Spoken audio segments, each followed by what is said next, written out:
Estamos então de regresso nesta igreja na atualidade e, Padre, estávamos aqui a falar de violência e este é um tema que tem estado em cima da ordem e na ordem do dia e, portanto, vamos continuar. A Comissão Justiça e Paz veio falar da violência doméstica, dando conta desta tragédia que assola a sociedade portuguesa, e isto face aos números recentemente divulgados, não é? Só vamos no início do ano e já temos 10 casos de morte por violência doméstica. Isto são os consumados, fora aqueles que sabem, não é? Exatamente. O próprio termo violência doméstica é, para mim, se fosse violência domesticada, era mais interessante. Significava que nós estaríamos na frente do problema e a orientá-lo. O nosso problema é que esta realidade está em roda livre. Nós não sabemos por que ponta se pega, nem sabemos de onde esperar os melhores resultados. E, portanto, hoje tem que se chamar, desde a sociologia, a psicologia, aos edifícios jurídicos, às leis, à segurança, para perceber que vamos dizer também à moral, para perceber que estas realidades, hoje em dia, estão de tal forma presentes e de tal forma a gente está tão habituado a isso que muitas vezes até nem temos já distância de crítica suficiente para achar que qualquer manifestação destas, por mais ínfima que seja a manifestação, está a mais na nossa história. Então já admitimos, enquanto, por exemplo, uma sociedade que admitia alguma violência na relação, raramente chegava a níveis de violência desta, passámos a uma sociedade que não admite, à partida, nenhuma violência, e quando dá por ela, no fundo, tolerou dimensões que eram impensáveis até há bem pouco tempo. Eu vou dar um exemplo pequenino. Não há muito tempo, por exemplo, até por uma questão de honra, uma mulher que fosse violentada pelo seu marido corria o risco de ter lá em casa os cunhados, os pais, até a própria aldeia, a própria comunidade, a não só meter a colher, como a ameaçá-lo de tudo e mais alguma coisa. Hoje em dia, porque passou a crime público, não é? Ou seja, qualquer pessoa pode denunciar. As pessoas, quando denunciam, é difícil as pessoas reagirem e quando chega ao momento de chegar lá, já a pessoa já não tem defesa possível.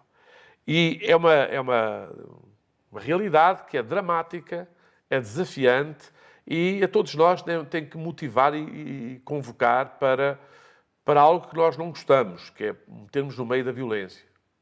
Mas só há uma maneira, já agora para não aumentar a violência, metermos no meio como quem acrescenta o que está lá a fazer falta, não é? Como é evidente. Face à persistente tragédia, diz assim a Comissão de Justiça e Paz, a imenso sofrimento expresso nos números dos crimes de violência doméstica que continuamos a registar e das mortes conhecidas que daí resultam, é evidente que o quadro legal não foi suficiente. É evidente que isto não se resolve com as leis. Embora as leis tenham, sobretudo para enfrentar e para, de algum modo, diminuir o volume de violência, tem toda a diferença. Agora, isto falta, desde logo, a educação. Falta educação para o respeito, para a tolerância, para o diálogo, porque nós não podemos ser obstinados. Hoje em dia, as pessoas... se eu gosto de ti, não me podes desgostar. Exatamente. Porque se tu me desgostas, eu deixo de gostar de ti. Como eu não admito que não me desgostes, eu trato de não me fazeres isso. Como é que a partir daí ameaço, controlo, ultrapasso os níveis de respeito para que tu sejas aquilo que eu quero e não aquilo que tu és. E a partir daí eu trato as pessoas, sobretudo aquelas que eu gosto, que é o que é mais grave, como um objeto e não como alguém que eu devo respeitar, com a surpresa e com a diferença que isso possa ter.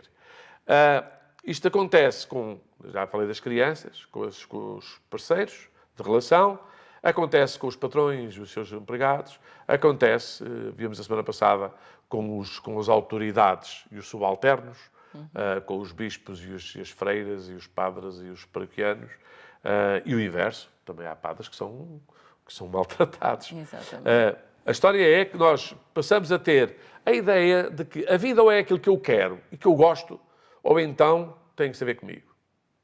E basta ver como as pessoas podem-se aumentar a voz e a refilar e a perder a cabeça, e depois alguns nem pedem desculpa depois. Mas quando dão por si, já estão absolutamente para lá do que é tolerável. Os organismos dos leigos católicos, ligados à Conferência Episcopal Portuguesa, considera que a indiferença redunda numa proteção ao agressor. A maior parte das vezes, a pessoa que é violenta mete medo, e o medo, além de meter medo, ganha terreno. Portanto, a gente defender a vítima, olha, azar, logo ter-se com aquela pessoa. Mas depois, como não enfrentamos o que nos mete medo, acabamos por, de algum modo, protegê-lo. Porquê? Porque temos que ele continue a acontecer. É o que acontece.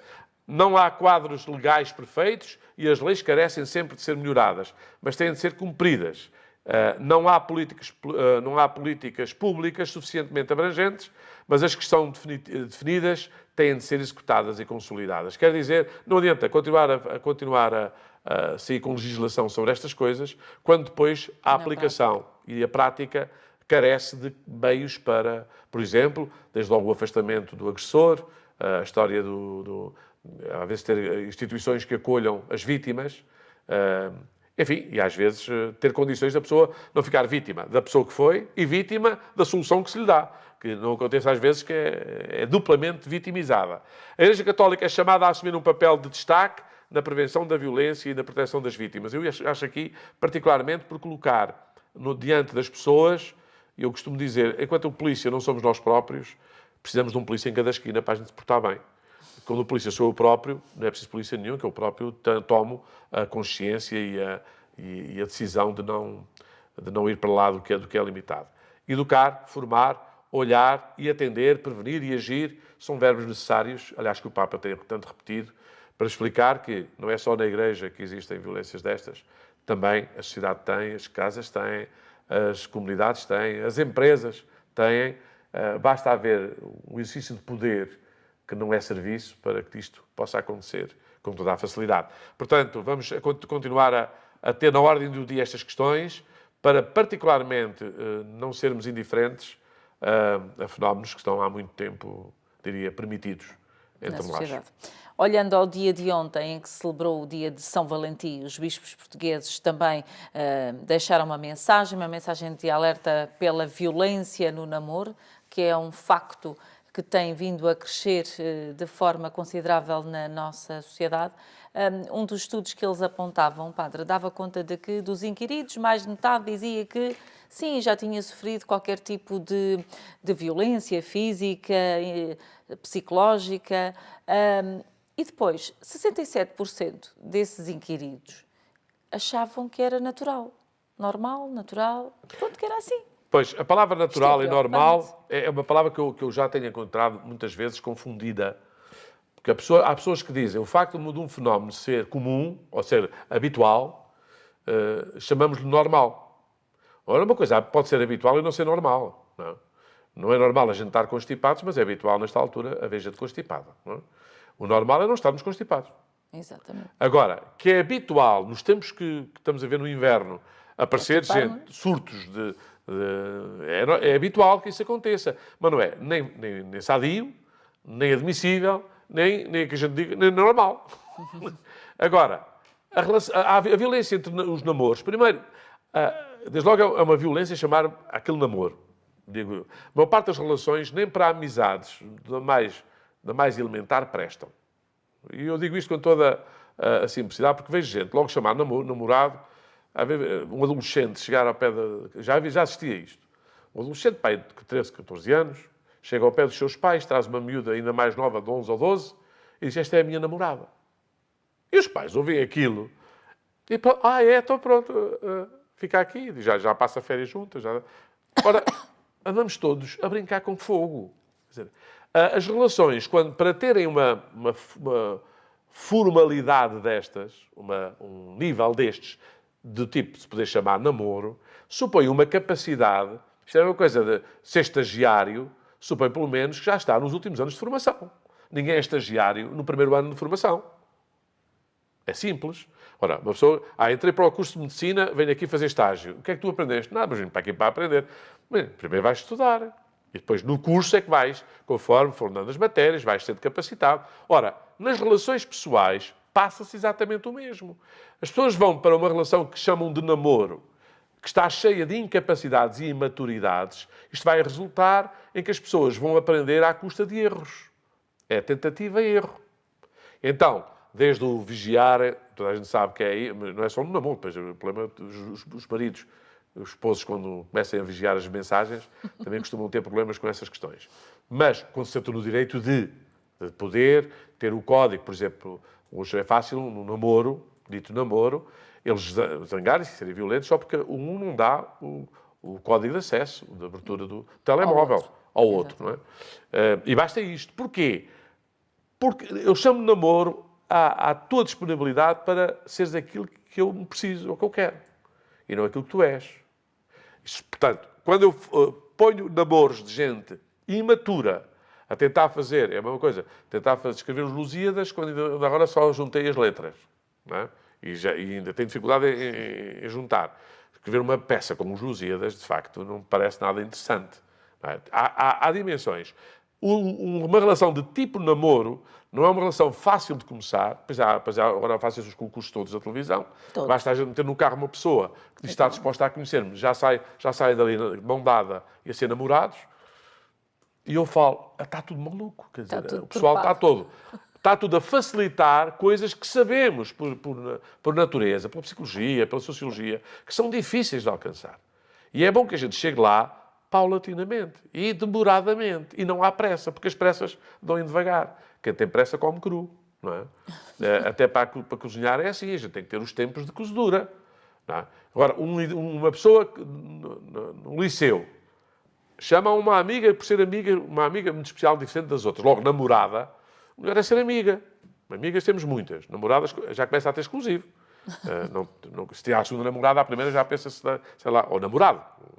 Já pensa se é lá o lugar dele ou vai embora. Portanto, sejamos capacitadores para que não andemos a brincar com relações, com sentimentos, que por causa da imaturidade dos que estão em relação, resultam habitualmente em desastres muito lamentáveis e às vezes até, infelizmente, só tarde demais detectados, o que para nós não nos fica nada bem. Muito bem. Avançamos e na próxima semana, de 21 a 24 de fevereiro, no Vaticano, vai acontecer aquele encontro do Papa Francisco com os presidentes das conferências episcopais de todo o mundo. Em cima da mesa estará mesmo o assunto abusos sexuais e, portanto, é um assunto que o Papa quer tentar encontrar soluções, que saiam daqui soluções deste encontro. Bem, eu vou só sublinhar isto, primeiro, porque o facto de haver o encontro esta semana, que vai começar a semana que vem, já coloca na ordem do dia o problema. Ele já estava, mas com isto, agora a ver o que é que vão falar, do que é que vai ser dito, como é que vai ser dito, as razões porque se diz, isto vai tornar ainda mais, diria, efervescente a realidade. Não estranhemos por isso que as coisas tenham aqui uma particular observação. Mas ainda bem que assim. Não é fácil a gente lidar com cancros, mas quando a gente faz a parte não o tem, ele galopa muito mais rapidamente. Portanto, tudo o que se vai fazer, um problema que tem anos pelo menos, de manifestação e com erros de abordagem, não vai desaparecer só porque a gente quer acabar com ele. E esta tolerância zero, a começar porque os próprios bispos que estão neste momento, uns deles tiveram outra tolerância toda, tiveram a tolerância absoluta, agora tem tolerância zero. Estas conversões, esta mudança, demora gerações. E não tenhamos dúvidas que nem agora o problema é maior do que já foi, nem agora ele acaba só porque está a ser enfrentado desta maneira. Vai demorar tempo também a acabar. É o que eu falava há pouco da maturidade dos adolescentes, também falo, hoje em dia sabe-se, da maturidade emocional dos celibatários, dos consagrados.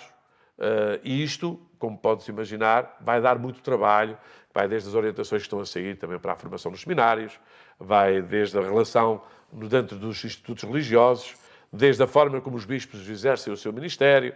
Tudo isto vai trazer grandes novidades e estas coisas, felizmente, estão agora a ficar à mostra, mas não basta que a gente faça o diagnóstico correto, falta a terapêutica. E a terapêutica vai demorar muito tempo e, às vezes, a questão aqui não é se há muitos, há poucos, se calhar há mais do que a gente queria, há menos do que a gente anda para aí também a suspeitar, a imaginar, mas entre as suspeitas e o ter medo, haja a realidade que nos diga, com alguma nitidez, a dimensão do problema, que uma coisa é haver abusos, no sentido de serem vítimas que não se podem defender, a outra coisa é haver desvios que não deixa de ser um abuso. Uma pessoa que diz que quer ser celibatária e depois anda a ser uma vida dupla, pode ser perfeitamente com outros homens, em amizades mal compreendidas, em relações pouco sadias, não tem necessariamente de ser sexualmente ativa. Portanto, tudo isto exige uma pureza que o Evangelho nos pede, que continua a ser desejável que todos consigamos, mas continua a ser muito difícil que a gente consiga atingir. E, portanto, não sejamos ingênuos, a questão vai ser falada, vai-se continuar a falar, o problema é muito complicado, é doloroso, tem dimensões que a gente nem imaginava, mas a única solução é a verdade. Só a verdade cura, e o próprio Evangelho diz, a verdade vos salvará. E sem verdade não há liberdade. Portanto, sejamos capazes de viver na liberdade, a verdade das nossas grandezas e misérias, sem que isso nos apequente particularmente, a não ser se andarmos na mentira. Isso é o único defeito que isto possa ter. Muito bem, esta semana ficámos também a saber que o cardeal Newman vai ser canonizado. Quer-nos falar sobre ele, Padre? Ficaríamos aqui muitas horas a falar sobre o cardeal Newman. Mas não temos. Exatamente, até porque ele foi fundar o Oratório de São Filipe de Néri, o santo da minha ordenação, do dia da minha ordenação, 26 de maio. O cardeal Newman foi feito cardeal já com 70 e muitos anos. Era um padre anglicano, portanto, da Igreja Inglesa, que, ao estudar a história da Igreja e ao estudar particularmente os padres da Igreja, se converteu ao catolicismo, descobrindo que a Igreja Anglicana, isto é fácil de perceber mais no anglicanismo do que noutras igrejas, mas aqui ele fê-lo de uma forma muito lúcida e de forma pedagógica, a ponto de o que escreveu ser ainda hoje uma referência ao nível de Santo Agostinho, para explicar. Este homem é interessante pela sua trajetória pessoal e por aquilo que ajuda a entender a Igreja a partir da sua própria, diria, experiência pessoal, seu testemunho. Vamos dizer que, em boa verdade, este homem é um auxílio para nós, e particularmente quando há este diálogo entre as igrejas e o problema que está com a Igreja Anglicana, mesmo no centro da Igreja Católica, que neste momento é uma como é que chamam eles, uma prelatura pessoal. O Papa João Paulo II arranjou essa solução, que foi colocar por causa da história da ordenação das mulheres. Bom, tudo isto está a ficar. Portanto, o cardeal Newman, só para sintetizar, o tempo já lá vai, é um homem que para nós é muito importante, que agora vai ser canonizado. Ele já era beato.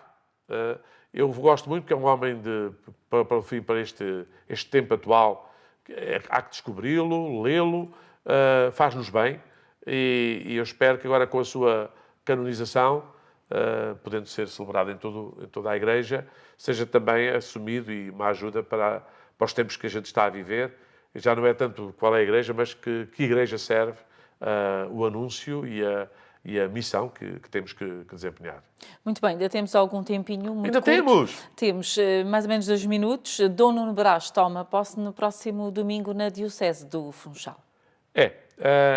Vamos saudá-lo, porque se falarmos do cardeal Newman há tanto tempo, falamos agora do Dom Nuno Brás, que entra neste domingo na Diocese do Funchal, para onde foi mandado pelo Papa, e eu acho muito interessante, porque basta isto para aquela Igreja e este Bispo viverem um tempo de encontro, de diálogo, de abordagem, que faz bem a toda a gente. Tudo menos águas estagnadas. Basta esta mudança para muita coisa se esperar, expectativas, abordagens diferentes. Eu tenho a certeza, sendo que o Dom Carrilho não foi pouco o que fez, mas este homem agora é mais novo, é dos bispos mais novos do nosso episcopado, vai para estar um tempo longo naquela diocese, a não ser que seja chamado a outras tarefas, mas em princípio o homem tem 50 e picos anos, vai estar quase 20 anos à frente daquela diocese, o que lhe dá um tempo longo para ir abordando. Termino só por dizer que alguém lhe perguntava o que é que ele ia fazer com os casos mais exigentes, diria assim, mais especiais, porque é uma diocese que tem casos muito especiais entre o presbitério. E ele disse que ia tratá-los cada um na sua especificidade.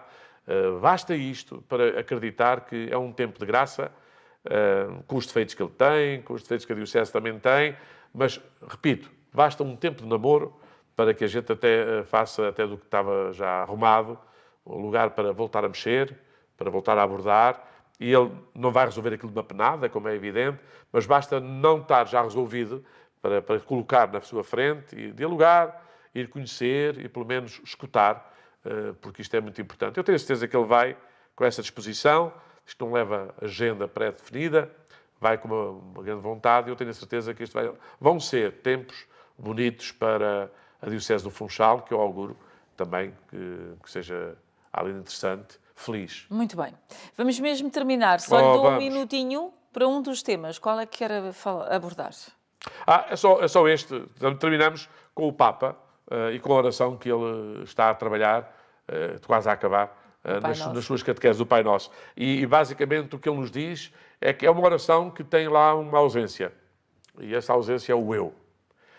Eu costumo dizer, mais pedagógico, da minha forma pedagógica, se é que é correto, mais pedagógico, até parece que eu estou aqui a concorrer com o Papa.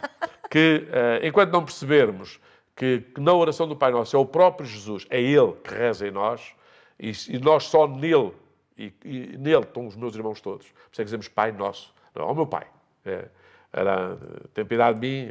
A gente fala como nós perdoamos a quem nos tem ofendido. Não é como eu perdoo a quem me tem ofendido. Nós somos aqueles que vivem em Cristo, aqueles que vivem na santidade, sabem perdoar. Nós, Pai, Filho e Espírito Santo, a própria comunhão em Deus.